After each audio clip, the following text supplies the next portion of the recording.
Welcome to episode 5 in the Leaders in the Line of Fire podcast. You've heard me talk about the importance of being a good leader, whether it's on the fire ground or in a business setting. But today I'm going to take it a step further by examining how your leadership style specifically affects your team's agility during a crisis. That's right. Your approach to leadership isn't just a one-size-fits-all. It's dynamic and can significantly influence how your team reacts when the pressure is on. If you're a subscriber, we've covered various angles of leadership, but today's focus will be honing in on the styles and approaches that make differences in high-stress situations. Whether you're fighting a fire or steering a business through unexpected challenges, the style of leadership you adopt can be a game changer. So stick with me as I dive into some real-life information and offer some valuable tips for fine-tuning your leadership style. I'm going to cover two main aspects of leadership today: leadership approaches and leadership styles. Now, they might sound the same, but in reality, they mean different things. So firstly, let's look at some leadership approaches. Imagine you're a firefighter facing an inferno. Your leader's style will greatly influence how you not only tackle the flames, but also how your team reacts dynamically. The same principles apply in the business world. When a major issue arises, like a network outage or an impending deadline, your leader's approach sets the tone for how the problem is going to be solved. What you do as a leader yourself affects everyone around you. So, what are the key things that define a leader's effectiveness? A, decisiveness in moments of crisis. Your ability to make quick, sound decisions is crucial when the time is of essence, both in firefighting and in a business setting. Tony Robbins said, "It's in your moment of decision that your destiny will be shaped." This is so true. Sometimes you just have to pull up your big boy or your big girl pants and make a call based on what's in front of you. It can be scary, but for everyone around you and yourself, not making a decision is far worse than making a decision that's wrong. Remember, as I've always suggested, stop, evaluate, and then decide. Always take a little bit of time to think about your decisions and take in some information before you make a decision. Moving quickly doesn't mean making snap decisions. In my experience, go with your gut. Now, that's a strange thing to say because it's a reactive sort of situation. But the fact of the matter is your gut is informed by your experience. And I've always found that stood me in good stead. When you're making decisions, remember you can only trust yourself and you can only do your best in that situation at that time. You can't expect more from yourself than you're capable of. And that brings me to my final point on this one, actually, which is when time is of essence and you can't make a decision, hand over command to someone who will. This is super important, especially when things are dangerous, like on the fire ground. If you can't make a decision, go up and find someone who will, who's further up ranking than you are. Let's look at B, the team dynamics under stress. A leader's style impacts the morale and effectiveness of a team during high-stakes situations. You have to find a style that's you, and you can't be someone else. And this is where you hear the term authenticity. Now, not everyone will like it, but that's normal. You're going to split people down the middle. You're going to have some people who love you, some people who hate you, and some people who are quite happy to sit in the middle and not worried either way. If your style enables you to work well with others, then stick with it and improve on it. If you don't grow, then how will you become a better version of yourself? What I always suggest is to watch other leaders and learn from them as well. Take what works and drop what doesn't. And of course, only follow leaders who work in the same stress level environments that you do. There's no point in looking at a leader who works in an entirely different field to you that has no stress, because their style of leadership, given the situation, is entirely different to what you'll need under pressure. You can look at what they're doing, but think about it and compare it across to your own situation. Remember, how you react will affect your team, so make sure you stand behind your conviction. C, ability to balance autonomy and control. Leaders need to walk in between giving team members the freedom to act and maintaining control of the situation. This balance changes depending on the severity of the crisis and the time frames involved. Leaders make other leaders. Everybody needs their chance to show their skills. So there's a balance there between autonomy, in other words, giving people the power to be a leader, but also giving a level of control to yourself over that person so that they're learning in an environment that actually improves their growth. Give people a task. How they do it is up to them within reason. You can't be there telling people how to do it. Micromanagement is not the answer that you need to be a successful leader. You have to trust people to apply the skills they've learned in that task to achieve a certain goal. Make sure you follow up with them so that they know they're going to be accountable. Again, autonomy and control.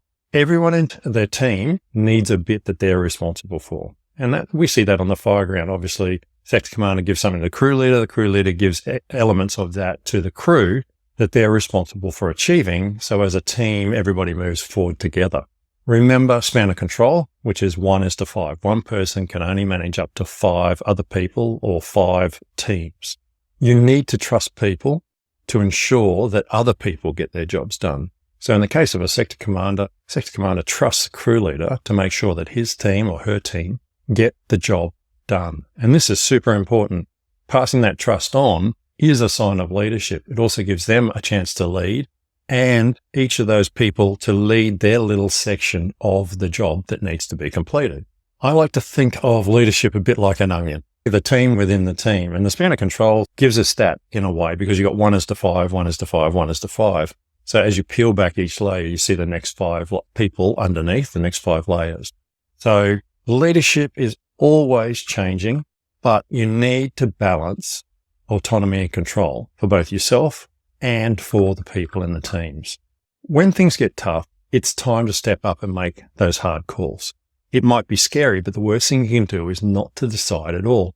Your gut feeling is often your experience talking, so trust it and take action. Remember, if you find yourself hesitating too much, that's a sign that you may need to pass the torch to someone else who can make those quick decisions. This isn't just true for firefighters handing over command. It also applies in the business world. So the second thing we're looking at today is leadership styles. In both firefighting and business, the way a leader acts can make a huge difference, especially in a crisis. For instance, some leaders make quick decisions and tell everyone what to do. They don't waste time. And this can be great in a fire where every second counts. In a business, this might also help when a deadline looms. Other leaders might involve everyone in making the plan. They ask for ideas and try to make everyone feel important. This can help firefighters feel like a real team all working together. It can do the same in business, especially when things are changing and folks are worried. What's amazing is that there's no perfect way to lead. It's also the most difficult part about leading. The best leaders can switch between styles depending on what's going on. When the pressure is high, like fighting a fire or facing a business crisis, the leader's style can make or break how well the team acts. What do we mean by leadership styles?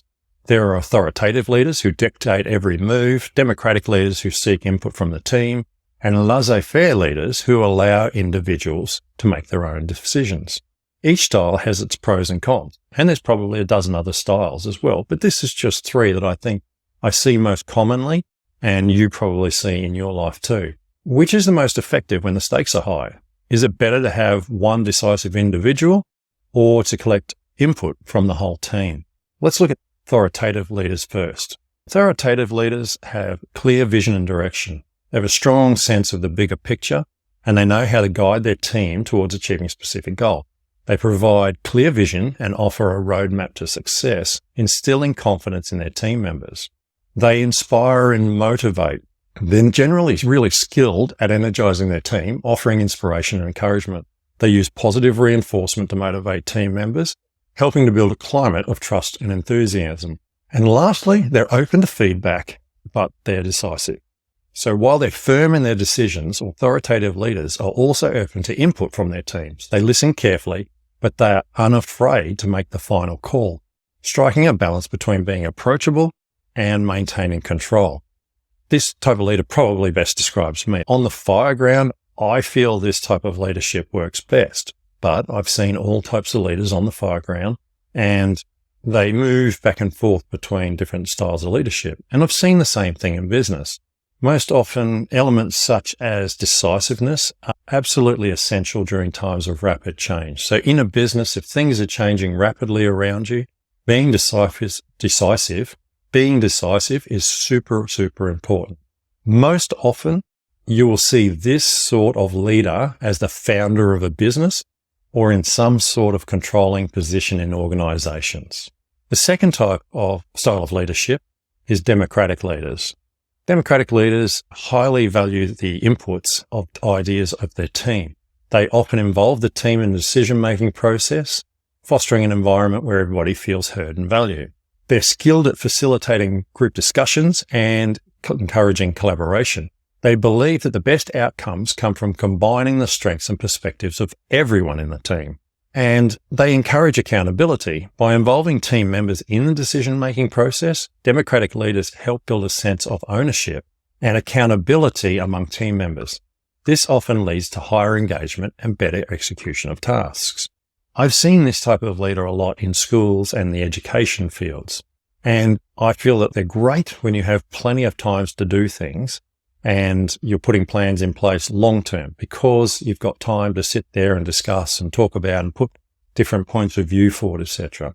But I think they're much slower on mission, in my opinion. When you've got a set time frame and you've got to move quickly, this sort of collaboration takes too much time. In my experience, it tends to be lower management positions because they can't make decisions by themselves. So in a business, you won't often see these people as business owners. More often than not, they'll be in lower management positions because they always have to get everybody else's opinion and really let everybody else make the decision for them. Now, it doesn't mean they're not leading. They're just leading in that way. And from my experience, probably not the sort of person who would start a business. Lastly, type C, we have laissez-faire leaders. Now, laissez-faire means hands-off management. They give their teams lots of freedom. They trust their team to make their own decisions and solve problems on their own, which means they don't micromanage or interfere all that much. The leadership style allows team members to feel empowered and take initiative. It can be especially effective when team members are highly skilled and motivated, as they don't need much direction. Now, I see this in firefighters. They are that way, but that's not the way the fireground works. So sometimes the type of leadership depends on the situation because the situation dictates a certain type of leadership within that. So this is where I talk about combining different styles into your style of leadership. While they provide resources and support needed, laissez-faire leaders generally don't give much feedback unless asked. This could lead to a lack of structure and discipline if not balanced with some level of oversight. These sort of leaders don't last long in my experience. They've got their place, but I feel in high stress, rapidly changing environments, they don't tend to be as effective. Now, some aspects are good, such as empowering team members, but the lack of oversight sometimes means that very little is achieved. They want to be in charge, but it seems like they don't want to take responsibility. They're often immature or naive as to what it takes to be a leader in a rapidly changing world. They think that they can be your friend, and that will mean that you'll respect them. But it doesn't always work that way. They also won't call people into line on their mistakes, deal with HR issues, or dealing with interpersonal issues such as disagreements between team members and those sorts of things, because they don't want the confrontation. I've seen people like this turn big businesses into small businesses very quickly. So think very carefully if you are this type of leadership style. Again, it's not that it doesn't work. It's just that it may not be the right style depending on the situation you're going into. So consider all the aspects of it. So what type of leader are you? Are you one of those three? Or are you a mixture? Or are you an entirely different type? I think a good leader uses a mix of leadership styles as it depends on the situation as to what's called for. You have your base style for sure, but then you overlay elements depending on the task at hand. Your way of leading really matters when you're in charge of a team. If you're the type who likes to make all the decisions yourself, you'll probably tell people what to do quickly, especially in tough times. But if you like to hear what your team thinks, you might ask for ideas before you decide anything. Both ways can be good, but also have downsides. The key is to know when to use which style. Sometimes you might need to switch it up depending on what's going on. Being able to change your style can help your team react better to different situations, whether it's a big fire or a sudden problem in your business.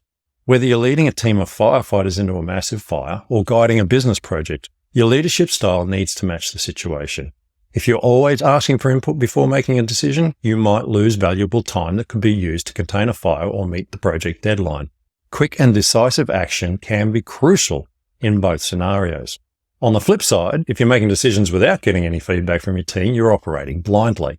In firefighting, this could mean not knowing the real conditions facing crews. In business, you might not be aware of the challenges your team is facing. In both cases, you miss out on valuable information that could influence your choices. It's all about balance. There are times to gather input and there are times to make a quick decision. Whether you're in a fire truck or a boardroom, knowing what to do and when to do it is the key to being a good leader. In today's episode, I've looked at different leadership styles and how they affect decision-making, team dynamics, and the balance between freedom and control, especially in high-stakes environment like firefighting and fast-growing businesses. Whether you're quick to make a call or value team input, remember that your style and the style you choose can either make or break the situation. Just like a firefighter has to adapt to ever-changing situations, so does a business leader. No matter your approach, the key is to keep your team on focus, adapt to the situation at hand, and stay true to who you are as a leader. Thanks for joining me, and be sure to catch the next episode where I'll delve even deeper into the world of leadership.